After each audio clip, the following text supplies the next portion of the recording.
welcome to another episode of the Tech Preacher Uncut, baby. Man, listen, man, Techtober is over, and it was pretty interesting, you know what I'm saying? We got a lot on the docket this week, right? We're going to talk about Apple Macbooks. You know, they had a keynote address. If you didn't know, it's all over YouTube. Also, we're going to talk about one of the proclaimed best foldables of 2023, the OnePlus Open, right? We're going to talk about that. And also, we're going to talk about kind of sad news about the CEO of Microsoft say they kind of regret giving up on Windows Phone. And lastly on the docket, we're going to talk about my experience so far with the UNCUT Tape 3. So let's get into it, baby. That's what I'm talking about. Welcome to another episode of Uncut. Oh, man, that's what I'm talking about, baby. Man, listen, man, it's been a great week, right? It's been good. If you follow me on Spotify, you're listening to this podcast, the audio and the video version of this podcast on Spotify on Thursdays. Also on Apple Podcasts and Android Podcast, wherever you listen to your favorite podcast. I am there, baby. I am there. I am available on all your favorite podcasts. So that is a good thing. Listen, man, Techtober was really good, man. I mean, we got all the tech toys that we get every year. But before Techtober was over, Apple dropped a unusual keynote address. Unusual, and it was later in the daytime, at night actually, to some people. So Apple came out and they unveiled the M3 processors for their MacBooks, MacBook Pros, right? The M3, the M3 Pro, and the M3 Max. Now this new technology, also with new GPUs, is leaps and bounds of what we've had on Intel. And it was so crazy. If you watch the keynote address, Apple actually took some jabs at Intel, you know what I'm saying, about performance and battery life and stuff like that. Look, man, I am not a iPhone fan, right? I'm an Android fan. But when it comes down to the MacBooks, the iPads, and everything else, the computers, man, whew, it's no denying that when Apple released the M1 Max, it brought things to the next level. For me, I struggled on high-end Intel PCs to just do basic editing. And I'm talking about, you know, i7 processors, I mean, all the RAM you want, dedicated GPUs, but I still had issues editing my videos. So what I did was I got a Mac Mini, M1 Mac Mini, right? It was insane. M1 Mac Mini, 16 gigs of RAM, and it outperformed my i7 dedicated graphics, 24 gigs of RAM, and everything else in between. I mean, it outperformed it next to none. So I got the Mac Studio, right? The Mac Studio M1, and it has been phenomenal when it comes down to editing and, you know, doing all kinds of, you know, tasks and stuff like that. Listen, I just felt that I didn't have the need to get the M2 because the M1 was just that great. But now with the M3, do I really need that kind of power? Because right now I have no problems with my M1. So I'm going to wait and see. I don't know. I don't know if I'm going to, you know, take that giant leap to get an M3 because my M1 is phenomenal. So, but if you are interested, they did release iMacs, right? Same colors, but they're going to get the M3 processor, 8-core, 10-core, up to 24 gigs of RAM memory. And listen, man, the only problem that I have that Apple didn't do, right? They stuck on a 24-inch iMac. What happened to the 27-inch iMac? Or maybe going up to a 32-inch iMac. And I understand they have the studio monitors and stuff like that, that if you wanted to get something bigger, go down and get the Apple monitors. So I do understand that play. But man, a 27-inch would have been the sweet spot for a lot of people, including me. But these new chips bring in a lot of functionality and features, excel at ray tracing, and you got rendering is faster. I mean, they can do a lot of stuff. I watched it. They claiming up to 50% over the M1. They also made some claim of multi-threading performance is 80% faster from the M1. So, wow, I mean, you talk about some huge price jumps. I mean, huge performance jumps from the M1 to the M3. So, if you are in the Intel era, if you're still holding on to Intel Mac, definitely time to go it on and upgrade, because the performance that you're going to get is astronomical. One of the things that I do like about my MacBook and MacBooks period, right, is that the battery life is always this mind-blowing battery life. Listen, man, I have a couple of laptops on the Intel side, right? Windows laptops, right? And I dare bringing it to the coffee house, and I'm talking to, and if I do some work, some editing, some some work on those computers, listen, man, I'm gonna get about 3 hours of battery life, 4 hours tops, right? Doing some heavy tasks. But when I bring my MacBook, I get hours and hours and hours of battery life. So that is a good thing. Not only that, but when you're getting like the M3s or the M2s or even the M1s, you get the same performance unplugged as you do plugged. And that is huge, because with, like I say, my experience with Windows laptops, when you unplug it, you get performance degradation. So that's something that happens a lot with most people laptops if they unplug it.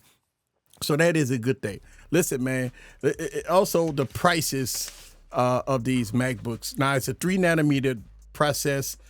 The M3 got 8 cores, 8 CPU cores, 10 GPU cores, and then we talk of base models here. The M3 Pro has 12 cores and 18 GPU cores, and the M3 Max have 16 CPU cores and 40 GPU cores, up to 128 gigs of memory. We talk about a laptop, baby. We talk about a laptop with all this power in it. So it's going to be interesting to see the future. And listen, man, I am not in the market of buying a laptop. So listen, the Macs are not for me right now, because my MacBook Pro that I have works great, so I don't have no issues with it. The M1 that I have is just absolutely marvelous. So they went away with the 13-inch MacBook. Now they got the 14-inch MacBook. And so, I mean, look, it is what it is. But the thing about it is the price, right? Since they got rid of the 13-inch MacBook, there's no longer $11.99 or $10.99 price points, right? Remember the $10.99, $11.99 price points. Since the 13-inch MacBook is gone, now the base model MacBook Pro 14-inch with the M3 is $15.99. So you have to be look at that also. So if you do jump into the base model 14-inch MacBook, $1,600, man. That's gonna be a hard pill to swallow. Also with the 16-inch MacBook, you're looking at $24.99. So this, so y'all guys know that $24.99. I mean, and then it goes up from there. I mean, if you start maxing out these MacBook Pros, man, you look at almost close to $7,000, man. So Apple don't play, but we used to that. We used to Apple doing this. So, wow. And then they came out with a new color, right? The space black. From all the videos that I saw, it looked more of a dark grayish than the space black. Black is black, right? This black. But space black, it looks pretty neat, right? It looked like a darker grayish to me, but I haven't saw it in person. I just saw it in videos.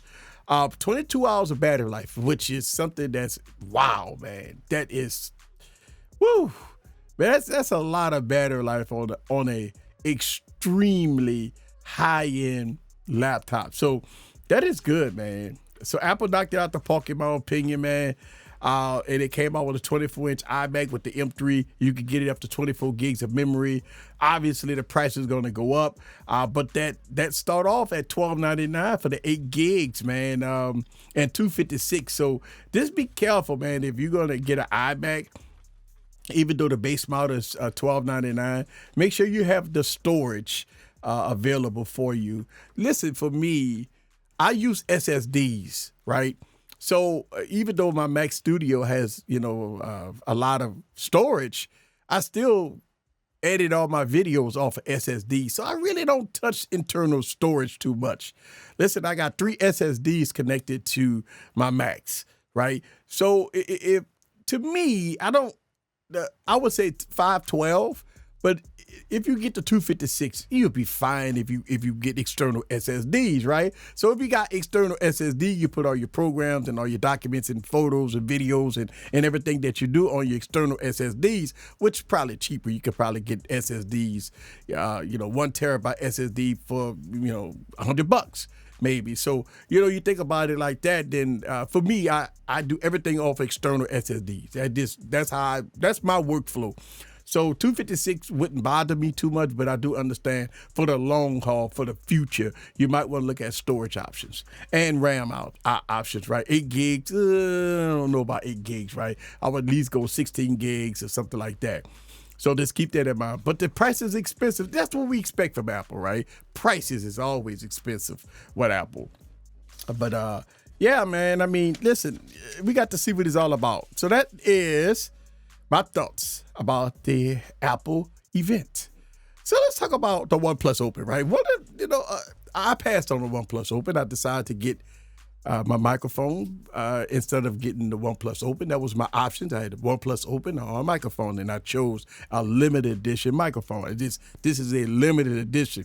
To me, I got 230 phones. I have over 10 foldable phones. So listen, man, I am not privy to missing out on the excitement of foldable devices because I have so many of them. So that's why I made a decision for me to go with a microphone, and that was my decision. But from everybody that has the OnePlus Open, a lot of the videos I've watched, even my inner circle of people that do have the OnePlus Open, I'm hearing things like the best foldable of 2023. Samsung it has to catch up. OnePlus knocked it out the park. The camera system is unmatched in the foldable game. All the specs you ever wanted in a foldable device is available here with the OnePlus Open. Perfection. This is what I'm hearing out there. Perfection. The best foldable of 2023. Samsung need to open their eyes because they're behind the game. Think about this, right? I understand that we talk about OnePlus, which is a parent company of Oppo, right? And Oppo been making, foldables for years, right? But in the United States, OnePlus is, let's say this their first foldable, right? First foldable from OnePlus, first foldable from Google. OnePlus knocked it out the park with the specs, the cameras, the hardware, the display, everything else in between. And I think for the most part, people are enjoying their OnePlus devices. Now, you hear the stuff that, okay, can you trust OnePlus, right? Would you take a OnePlus over a Samsung? Samsung has more credibility than OnePlus. I don't think that's the case here. OnePlus been making devices for a very long time. Remember OnePlus came out with a device, the OnePlus One, that came out with high specs, low cost, never settling, right? Remember that? Never settling. Settling. So, but OnePlus is going back to their roots. They give you more for less, right? And not only that, but a lot of people say, well, it's $1,600, right? $1,599, however much it costs. But if you go on the OnePlus website, right? I'm sorry, it's $1,499 with a trade-in. And so it's $1,699. Well, I'm looking on their website right now. It says $1,699, but $1,499 with $200 off any trade-in. So if you have a broken phone or if you have anything, you can get it for $14.99, right? You can have an old phone or whatever. And listen, $14.99 is still expensive, but it's not $17.99 like the Samsung and $17.99 like the Pixel. So it's still undercutting the competition, which is a great thing. Think about this, right? You get 512 gigs of storage. You get 16 gigs of RAM. You get a power brick in a box. You get a beautiful hardware, beautiful cameras, beautiful this and beautiful that for $14.99. It's not bad. And I'm sure that if anybody that has a broken phone or something that trade in, they get $200 off, this, that, and the other, you good to go. So this is one of the reasons why a lot of people are flocking to the OnePlus devices, because of the price point, because of the hardware, because of the specs, because of the overall aesthetic, and OnePlus software. A lot of people loving OnePlus software, which is great. So that is a good thing. My thoughts about the OnePlus Open after watching a lot of other people's video and the people that have been consulted in my inner circle, they're absolutely loving it. And yes, we need that competition. Yes, Samsung need to open their eyes. Samsung need to do something different. We on the 5th generation of the foldables, they're foldables, and they haven't changed. All they doing is doing internals. The cameras has been the same for the last couple of years, and we still haven't got external display pen support and stuff like that. Now, a lot of people say, well, the OnePlus Open don't have pen support, don't have desktop mode. Well, we've heard rumor that a software update can bring that feature to the OnePlus Open, which is insane. Why do that? But we're hearing that the OnePlus Open may have desktop support. So we have to wait and see what that's all about. But that's my thoughts about the OnePlus Open, man. I mean, listen, everybody's enjoying it. I think it's a fantastic phone for what I've seen. And I can't wait to see the OnePlus Open 2, which is probably going to be on my list for next year. All right, so let's talk about some strange news here and about Microsoft CEO Satya Nadella admits giving up on Windows Phone Windows Mobile or Windows Phone may have been a mistake. And listen, man, one of the things that these companies have to understand is that if you coming in the game and you got Apple and Samsung, and you got Android and Apple, right? Let me see, Samsung. It says Samsung is not Android, but if you got Android and Apple, and you want to be the third player, that means that you got to do more.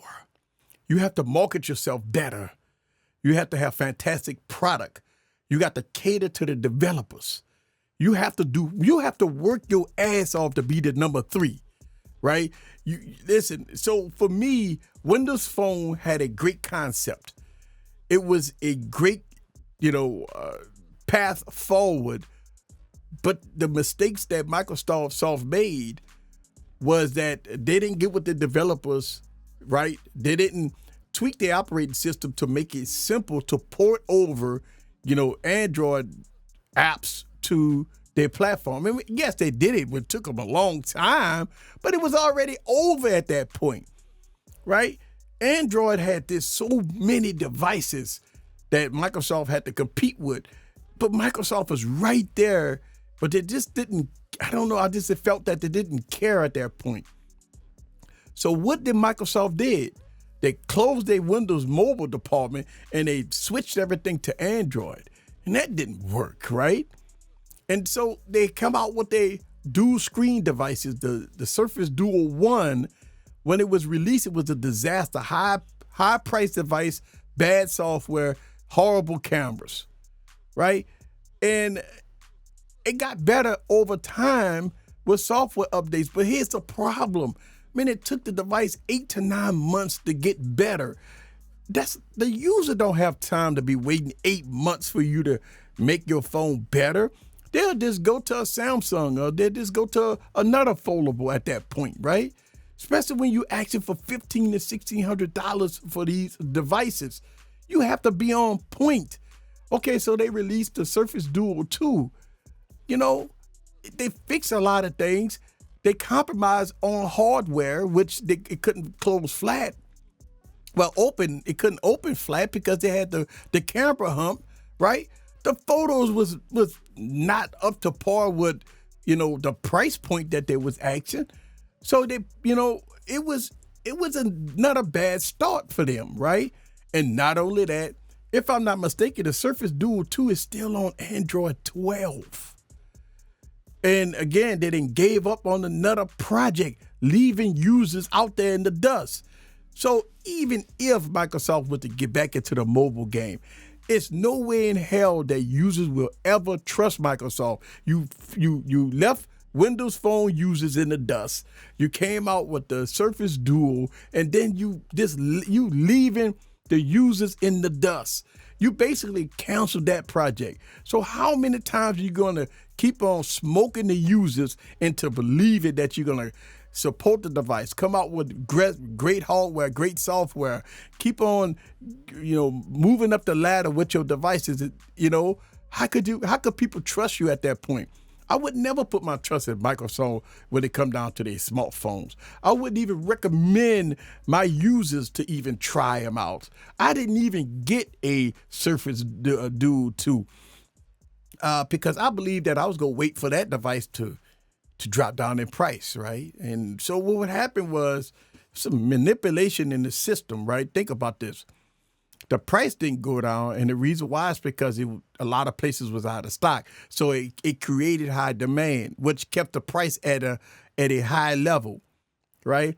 I mean, come on, man. Microsoft don't even have Android 13 on their devices. Now we on Android 14, and a lot of people criticize me for talking about LG. At least all my LG phones, the last devices that came out in 2020 is on Android 13 that's getting security patches. We got a high expensive device in the Microsoft ecosystem that doesn't even get any software updates, and that is horrible, man. And these companies expect us to buy into their narrative. How could we buy into a narrative where you don't even support your devices? You killed Windows Phone, right? You left many, many people in the dust. Then you try to switch to Android. That didn't work. Then you try to come out with a dual screen device, but you stop support on it. I mean, you don't support your product. So why would users buy into the narrative? All right. So that's my thoughts about that, right? Microsoft screwed up. If they made a mistake, guess what? You made a mistake. You've been made a mistake. It's been years. So yes, they've definitely dropped the ball. Let's talk about the Unihertz tank, right? I dropped a unboxing video earlier this week. And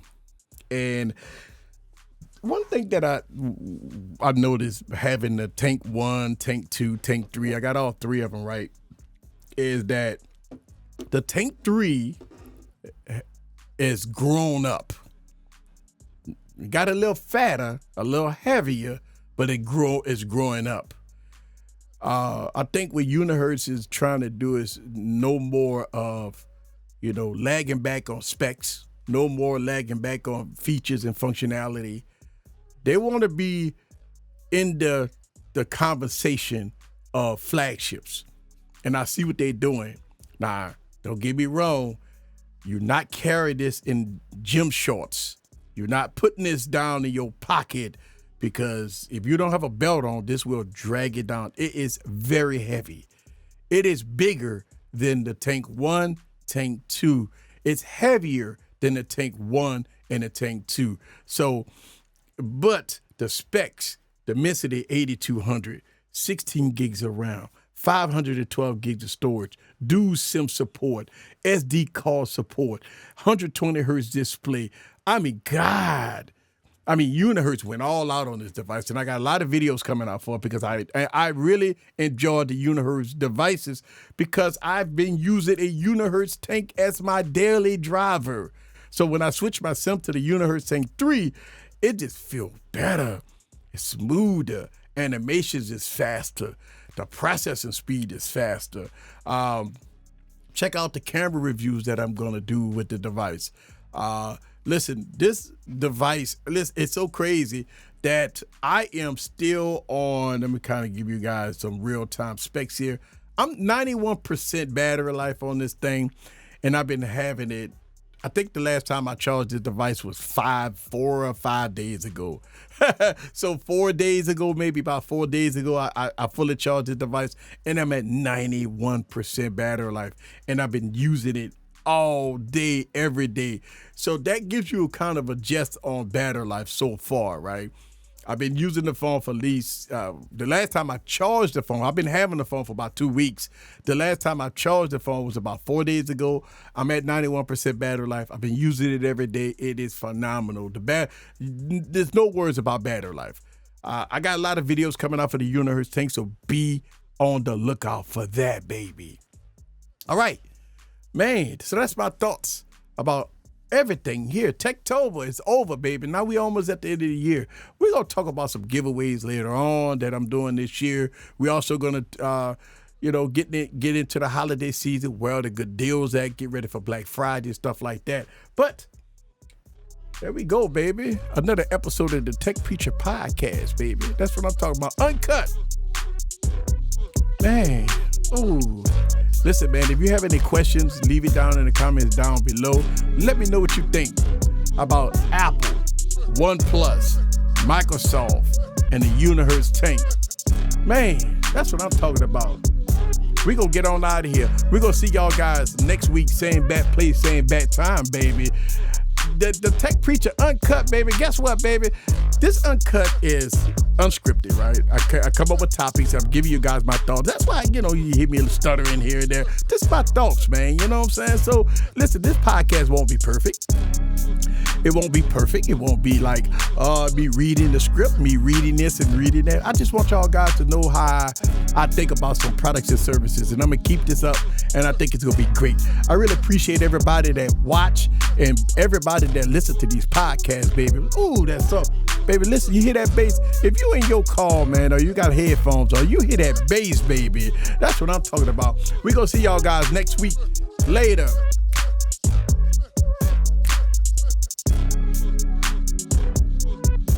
All right, we out of here, baby.